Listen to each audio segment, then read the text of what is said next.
சொல்லு. என்ன வீடியோ போட்டிங்களான்னு கேட்டேன். அதில் யூடியூப்லையா? நீங்கள் எங்கே வந்தீங்க? ஒருத்தனும் வரல. எக்ஸாம்ல. எக்ஸாமா? ஆமாம், எக்ஸாமு.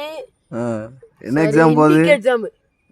என்ன எக்ஸாம்? மொதல் 2 எக்ஸாமு, நாளைக்கு ஒரு 2 எக்ஸாமு, நாளைக்கு ஒரு எக்ஸாமு. அதுதான் கபடி விளாட எவனும் இல்லையோ, அதான் என்னை கூப்பிடல எவனும்.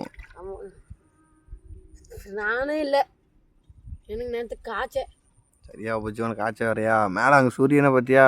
நான் பார்த்தேன், அந்த ஒரு ரோஸ் கலராக இருக்குது. ஃபோன் நல்லா இருந்தால் நல்லா இருக்குண்ணே, தெளிவாக இருக்கும். இவ்வளோ தான் டேப் இருக்குண்ணே. டேப்லாம் அந்த அளவு தெளிவு இருக்காடா. ஐஃபோனில் இருந்தால் நல்லாயிருக்கும். நீங்கள் அப்படி என்ன வீடியோ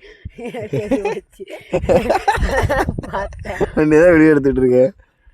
இங்கே பார்க்க என்னடா இங்கே எடுக்கீங்கன்னு நினச்சேன். சரி, அப்படியே உனக்கு போட்ட வேண்டியதான். இதால் கபடி பிளேயர் டீமு 3வது கேப்டனு. இது தண்ணியா? இயற்கை சூழலை பாரு, பூரா பச்சை வெளியே பரும். அப்படியே உனக்கு மூலிகை தண்ணியாக வந்துக்கிட்டு இருக்கு. பூரா துளசி செடியாக நிற்கி உள்ள. எங்க அந்த வாரத்தில் பூரா ரொம்ப மூலிகை தண்ணியா? சின்ன பிள்ளை உனக்கு என்னடா தெரியும் விவரம்? அவ்வளோ மூலிகை தண்ணி இருக்குது நம்ம ஊரில்.